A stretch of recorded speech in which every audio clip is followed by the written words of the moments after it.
Since you've been a sportscaster for so long in the Houston area, what Houston athletes have been the best interviews? And maybe you want to protect the names, the worst as well, since we're heading in an R-rated direction, maybe?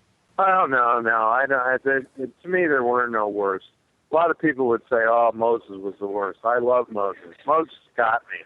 I covered the ABA. I covered the Indiana Pacers when they were in the ABA. And the first day I walked into the basketball court when the Rockets had Moses Malone, I said, Modine, I covered you when you were in the ABA. And he said, man, you're the only one who did. Never had a problem with him. Randy Johnson walked right up to him. Randy, everybody in this clubhouse is scared of you. I'm not. I was in Vietnam. You're not going to shoot me, are you? You're not DC. And he just started laughing, and we had a great relationship. But, they got me. I mean, I put 3 years in the Marine Corps. I wasn't some punk that was coming off the street. I was a pretty good ball player and played college baseball. I played 4 sports in high school. And I put a uniform on other than the Cub Scouts, which most of the talk show guys in Houston now, their only uniform, their mom probably gave them a weed loaf badge or something. But, we were adults. It wasn't that big a deal. We had fun.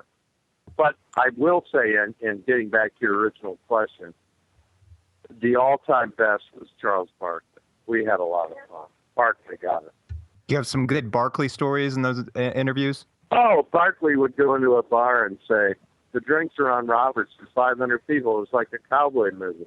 It all charged the bar. Of course, he'd pay for it, but I was sitting there with all the blood draining out of my face. And I was in Seattle one time. I was doing a stand-up. And, I'm doing my best to, and all of a sudden I hear a guy, now this is the shoot around before the game starts, and I hear, Craig. And then all of a sudden he's yelling. And I turn around, it's Barkley. And he said, tell my mom I said hello. I said, this show doesn't go to Alabama. He said, okay. I mean, just stupid stuff like that he played right into our hands. And Robert Horry was great. Kenny Smith. We had a fill-in day where I was going on vacation. They said, let's get somebody to take Craig's place, which, of course, Channel 2's management was always trying to figure that one out. So I said, well, let's get Kenny Smith. He really gets it. And so I'd like to think that Kenny, on the TNT and everything, first time he was ever on television as a commentator, he was sitting in for me. And he knows that. And we had fun with it. And, it's just been a fun occupation. It's not a job. People said to me yesterday, do you have to go to work? I said, well, I have to talk about sports. I don't consider that work. I've dug things. I've carried people.